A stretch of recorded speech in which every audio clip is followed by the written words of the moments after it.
Hey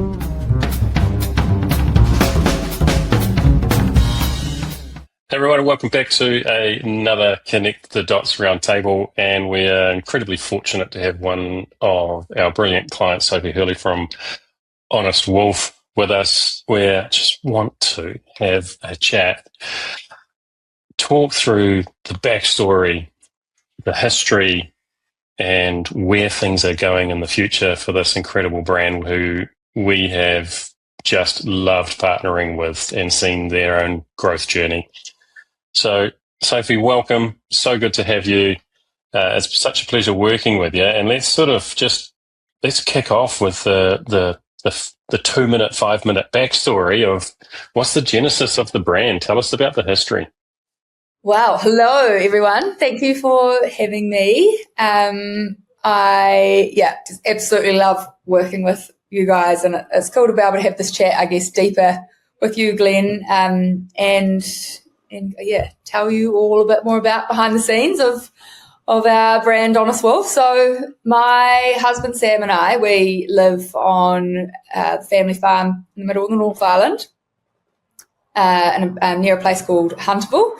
Sam's the third generation on the farm, and we in 2020 launched our brand Honest Wolf, mostly at the time to have a solution to the plastic bag getting phased out and have a reusable shopping bag as a replacement. While the New Zealand wool price was in decline, we wanted to put our wool into something else and help bring the value of wool back up to where it should be. So that's why we started. 2 years in the making, pre-2020 is where we came up with the idea, and then it took a couple of years to get to the thing ball rolling, and then we launched in June 2020. Yeah. Wow, and I imagine in that first part of 2020, there weren't a huge amount of shopping bags being sold with lockdowns and things like that. So how did that even impact your thought process around launch and how you're going to go about it? And you've gone from shopping bags to an incredible range of products. So let's talk about the evolution. I think that through the process of with the idea of the reusable shopping bag, it was then discovered that we could actually bring out a really premium product using our wool off our farm and bringing in a product to market that was used with a reusable material, and it elevated alongside New Zealand leather. So March 2020 was when we were initially planned to launch, but we all know what happened then. And I actually had our first wee baby boy in end of February that year. So I think to launch in March would have been a massive push anyway. A couple of weeks after having Harry. So we actually pushed out our launch to June. So we had all our product arrive ready to go by end of March. So we sat on that for a while. We didn't know what the outcome of the world was going to be. And we had a lot of product that we weren't able to even send. It was only, I think, essential business that could use the courier at that time. So we purposely didn't launch then, but it was also good timing with family coming first. Yeah. And then we, I guess, did end up launching in a time where New Zealand businesses was really getting supported, and the New Zealand made story or New Zealand material story was really thriving, and we could not intentionally jump on that. That was just happened to be part of our story anyway. And so the alignment of that with us launching was good timing in the end, I guess. So in that year, we launched in June just through our online store, quickly growing our social media presence, which has led us to selling out really quickly of our product. I think we in the first couple of weeks sold out of a few styles, and that gave us the confidence for what we could really do here. And those first few months were up with the newborn, packing bags in our living room.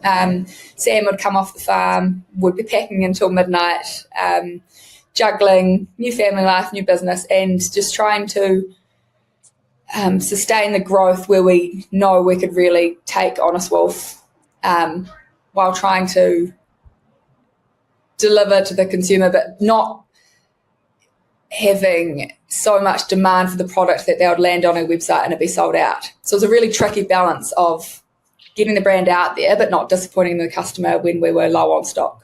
Yeah. So yeah. And then so starting with was it with the tote bag? Mm-hmm. Yeah. And then now we've got we launched everything from lots. Yeah, I think we've got 60 SKUs now. So that includes how many? 60. So 60 SKUs now. That includes different colours of the same product, though. Yeah. So, and our top seller is the mini tote, and we've got that in 7 different colourways, as an example. So, now I think we launched with about 5 or 6 different products, which might have been our Weekender mini tote, or casual shopper at the time, which was the reusable shopping bag.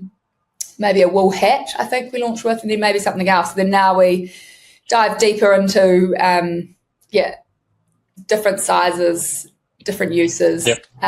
We don't. We've got the work bags, the backpacks, handbags. Yeah. We purposely don't create a product for a moment in time of your life, though, because we want our bags to be used over a lifetime. So often get asked if we've got a mum bag, nappy bag, for example, but we do, but we don't sell it as that because we make a bag that you can use for that, but then post the time you need a bag for a young children's bag, there's a time where you need it for something else. So that is absolutely. Yeah. And I suppose getting back to the core of everything, you talked about the desire to really use the wool off the farm, stay local with the leather and everything like that. Maybe it's because I was brought up on a sheep farm, dry stock and things like that. But I'm interested myself, even in why the choice of the sheep that you use, why that wool, compared to what potentially the perception out there is of certain types of wool and their use case and things like that. And that story a little bit more around the local leather, why cotton on the inner, the hardware and things like that, because it's such big choices that you're making that have an impact on that whole brand perception all the way through. So, we use our own wool off our farm. We're crossbred wool, so it's a Romney Kelso cross, and it is 35 micron. So, or another word for it, for those that aren't sure, is strong wool, but it is 35. So it's a completely different texture to what many people may know as merino wool, which is often used in clothing, really super fine, is often known as a premium wool. And we are trying to showcase that strong wool has exact same premium quality, and it's just for a different use. So it's not so much to be worn on your skin, although there is beautiful products out there that have made it possible to do so.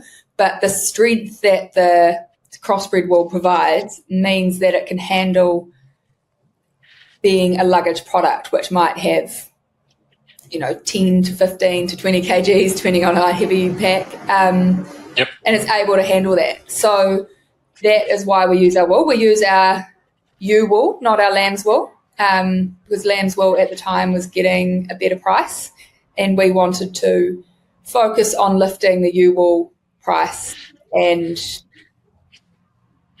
ultimately increasing the value of wool for the farmer. So we purchase, even though we use our own wool off our farm, we actually purchase that as a separate business. We purchase our own wool off Papanui at a premium price that we think, we're welcome to be challenged on it, but is the highest paying customer for wool in New Zealand, or higher.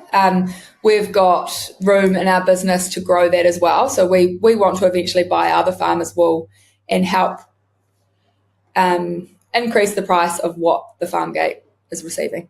Yeah. So Yeah. Hopefully that answers and even by at the moment exclusively purchasing Papanui's wool, you're taking that wool out of the downstream demand, which means that the other farmers will be positively impacted anyway because there isn't as much available. So there is scarcity, price and demand. Yeah, at the moment, and it is creating an increase in price of wool anyway. There is other factors, but it is a positive time in the wool market now. It's that we have seen a good year, the last year, for the market price of wool, and it should and will, we hope, but it should keep continuing to rise because it is a unmatched material. Yeah. Yeah, and getting back to that Romney Kelso piece, I mean, like your weekenders and your travel bags and things like that. Like, I don't know how many times I've seen them coming off the checked-in airport bags, and so they've got to go through. They've got to pass the life test as well, right? It's premium and luxury doesn't mean that it has to be fragile. Yes, yeah, exactly. And it's got a handle being thrown around, whether it's on the farm, through the carrier, all the baggage handlers in the airports, in the back of the car, in the back of the farm, in the batch. Yeah, wherever it ends up, it's got to be able to handle it. So we are continuing over time to always improving the quality of our wool, but the materials that go alongside it. So our leather, our hardware that that brings the bag together is just as important because it's about the overall product. So the lining is our cotton lining is actually a topographic map of our farm. So it's got all our product paddock names in the farm and the lining itself. So we did that so that wherever it ends up in the world, it would always draw back to where the wool was originally grown and started from. Yeah, that's cool. Now, is there one particular product for you that you have a sweet spot for, that you just, whether it was the journey that you had to go through around the design, the way it's been received in market, the blood, sweat and tears that's gone into going over and over and making sure that it's just right, and then how it's been received? And what's your baby? Well, I think you could go off the first product that we launched, being that would be your baby, but I guess it's the journey that it's come from since then. So it was the reusable shopping bag, which we did originally launch as the casual shopper, and that was a full wool bag. Sam and I had no background in design or product or manufacturing before we started. And so I guess if you look back on our first samples that we produced, the lack of knowledge is really clear. And I think, we've learned a lot since then. And so it's awesome to see the change in that particular product that's developed.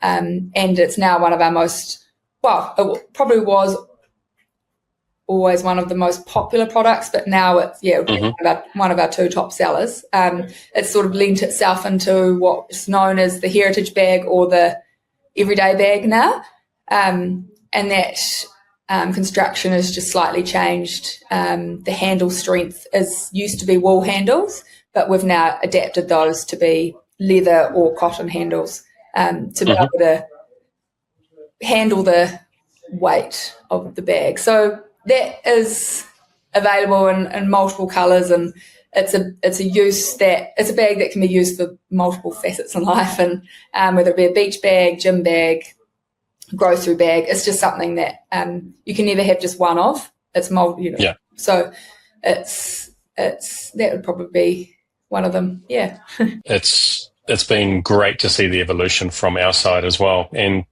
with that evolution, you now create a physical store. Yes. Yeah. Tell us about that. So we decided in 2022 that we were not utilising our time as well as we could have for growing. So we, instead of spending all our time packing the orders, how can we grow the business and actually focus on the business? So we went to outsource into a place in Auckland, a 3PL, who would who dispatch our product for us. We tried that for 6 months and quickly learnt that was the wrong thing to do for our brand. Yep. We didn't see the product before it was sent out to the customer, and previous to our experience with them, we were constantly receiving incredible feedback of delivery time, how it would arrive, the personalised notes, the connection from farmer to customer. There was no one in between. Yeah. And we lost that with those 6 months. And there was odd times where people were waiting much longer than they needed to for their bag, and whereas previous to that they were getting it, within a day or the next couple of days. And so we then realised that we wanted to bring it back to Huntable.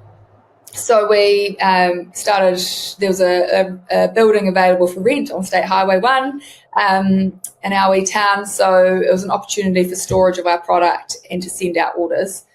We thought, well, we're on State Highway 1, how about we have that, but also create a retail experience and bring the consumer closer to the story behind the brand, I guess. And so we launched our store in 2022, which was a month after having my second child. We tend to do things in stages around children. It's not planned, but so we launched, I think, our shop in July, and she was born in June of 2022. Well, hey, all you're doing is having a baby and launching a baby. Yeah, exactly. It's a time to remember when we did everything. Could go by birthdays.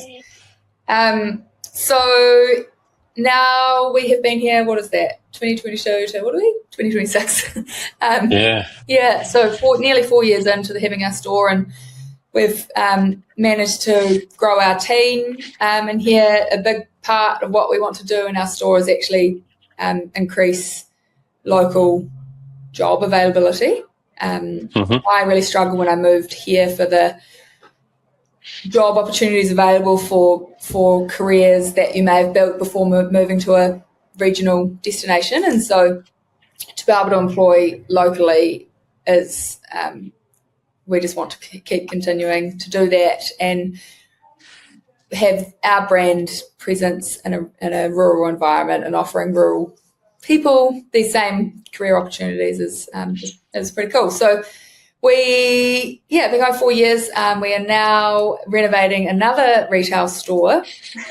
We just bought the local takeaway shop and in September, and we're renovating that at the moment and turning it into our new space. So there's no other personal announcement that needs to be made just in and around what's happening in October, or I did have another wee baby last year. Can't remember what we did around the time, but it was the same year that we bought the store, but it wasn't prior.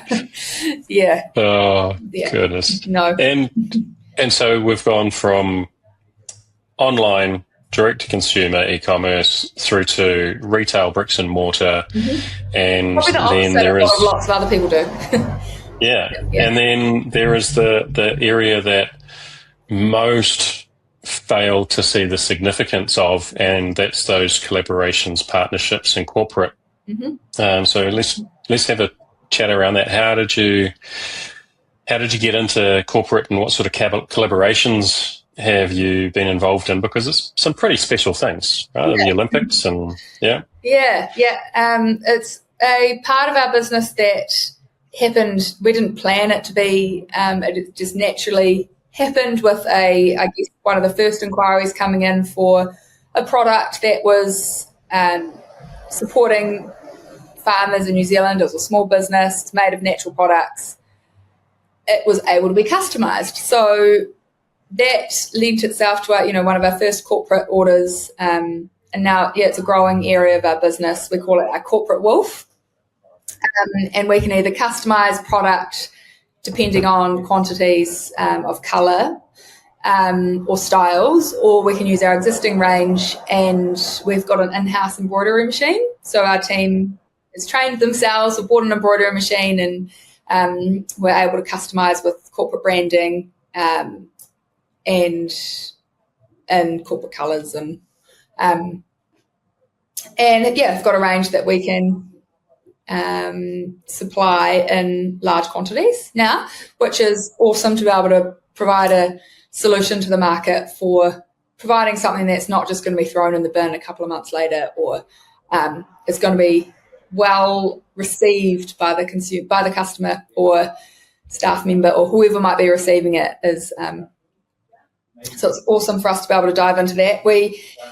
I guess that's led us into various collaborations, which started with a baby brand that we wanted to bring out a product that wasn't necessarily a bag, but we wanted to use wool in multiple ways. And so we created a Honest Wolf and Friends part of our business, which is basically our collaborations. So we worked with a company called Wool Babe and created the first, actually I can't claim the first, but created...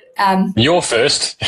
created our first wool bassinet with Wool Babe, and that was awesome just to be able to provide a solution to parents using natural materials, which we all seek for our little darlings. And so that led into going into new audiences as well. So from a business perspective, we could now market our product and our brand to a baby and parent audience, which led to growth and able to channel our brand through social advertising and digital advertising into new areas that we hadn't been able to before. And then we have also done sauna hats with Nigel Beach, he's a athlete performance coach looking after incredible athletes around New Zealand, high performance athletes. And what else have we done?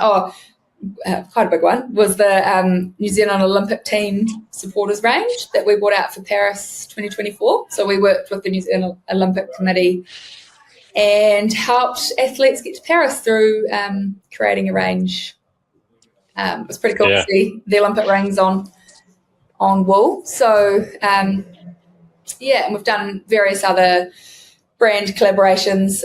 Glenn fit it for Father's Day last year. We did really cool luggage tags and giveaways.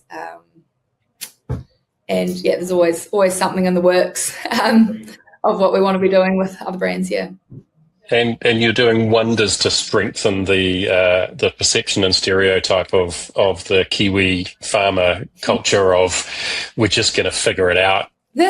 We'll get the embroidery machine, we'll make it work, we'll uncover opportunities, we'll make it work.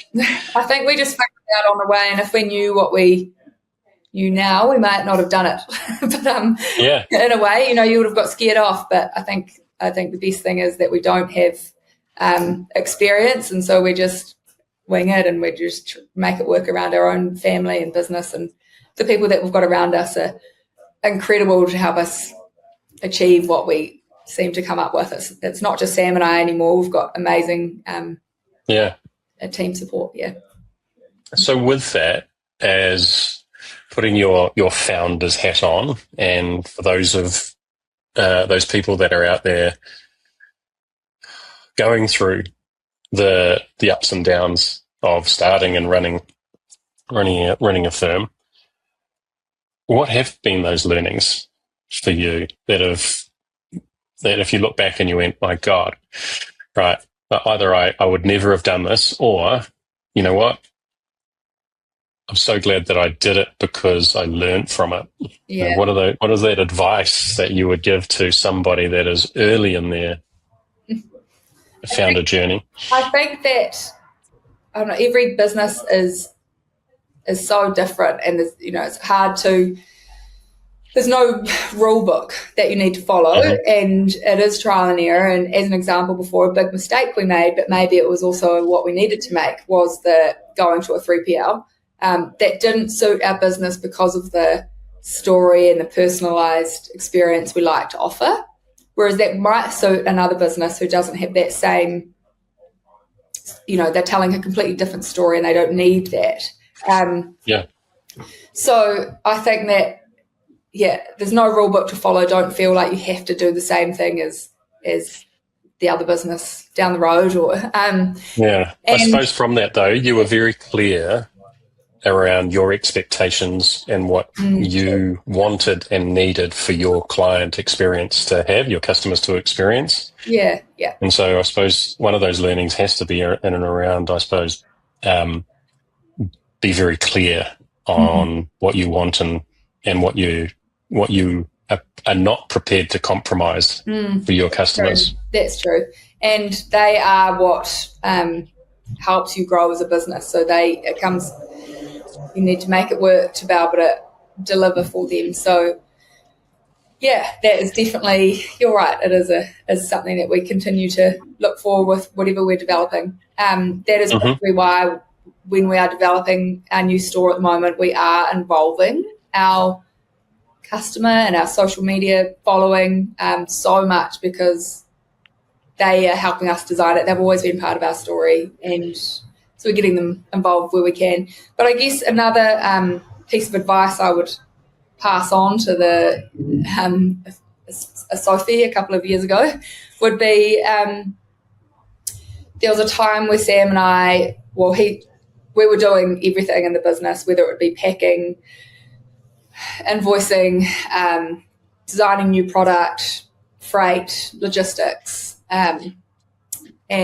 selling. And it's great that you do need to get involved in all those facets of the business to understand, and so it's important to keep going back into them.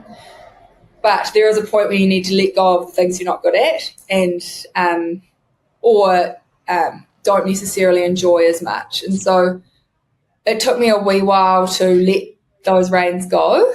And if I had done that a little bit earlier, who knows? I don't know what would happen, but maybe it was all at the right time. I don't know. But I think that I was often suggested by families or close friends that what can we outsource? What can you take off your plate? And I think when I started to do that, it meant that we could grow. And as long as we still have the same vision as a team, then it's good to be able to hand a few jobs over.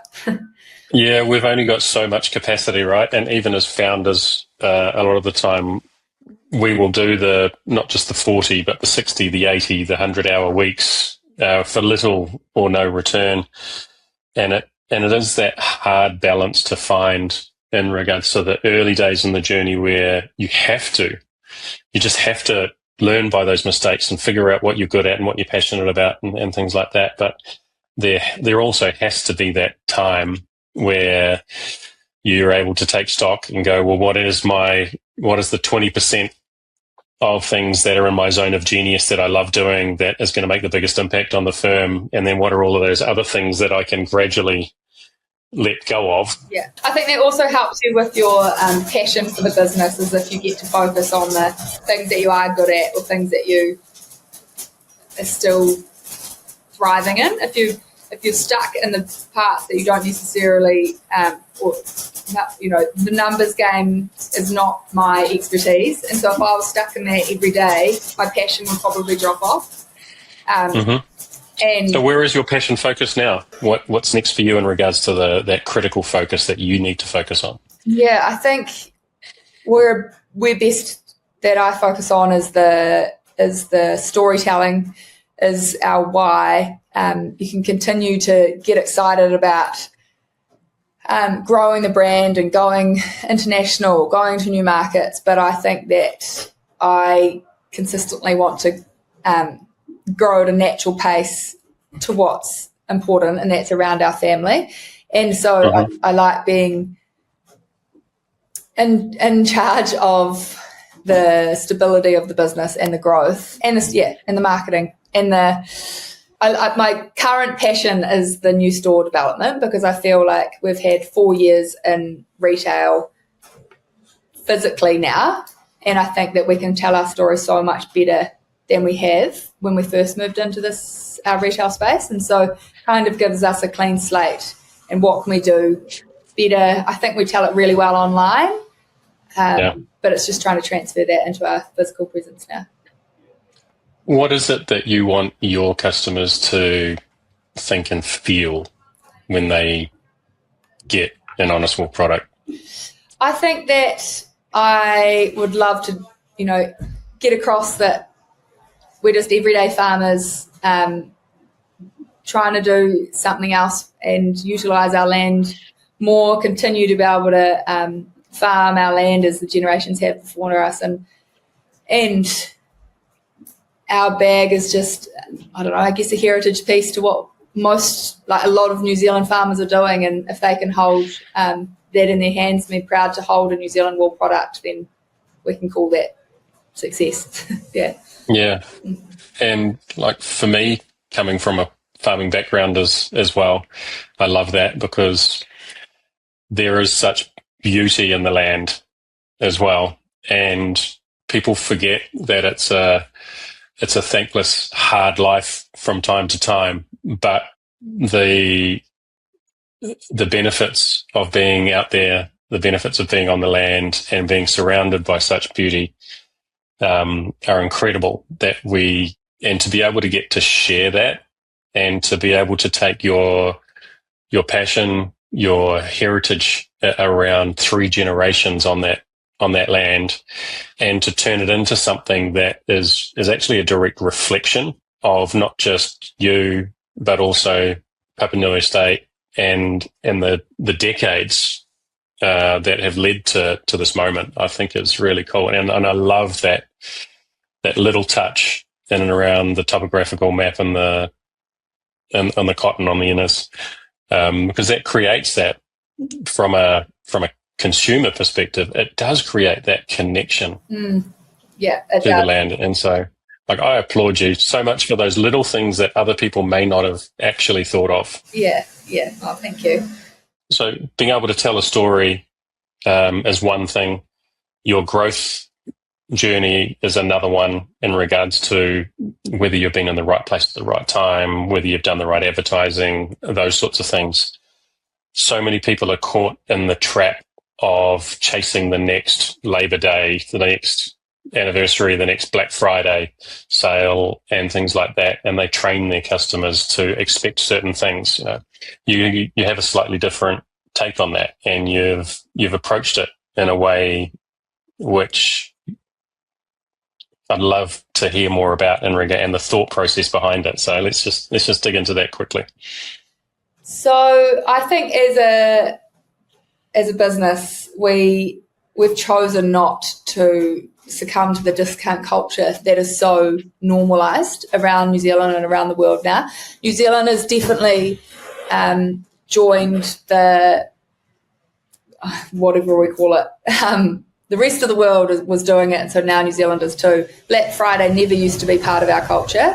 And now it's brought in not just for one day, but I think this last year I started seeing discounts coming in October, not even in November. So, we have no discounts for our products, no sales periods, and we're quite heavily spoken. We talk that quite loudly. One part of that is because if you discount our wool product, you're discounting the value of the wool, and that is the complete opposite of what we're trying to do as a business. It's why we started is to increase the wool price, and so if we were to decrease our price of our product for a sale, we're devaluing the perception. And who loses out from that is everyone else behind the scenes of creating our bag.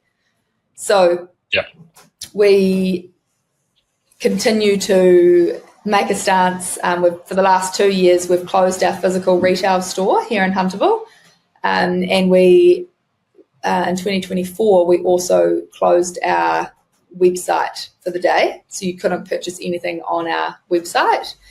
And the feedback around that from our following, our consumers, our people who just love our brand or know of our brand, is so they just love to see a fresh perception of the discount culture that that's just blown onto, whether it be on ads on their phone or on TV or on the paper. It's everywhere. So to have a fresh perspective, I think, is I love it.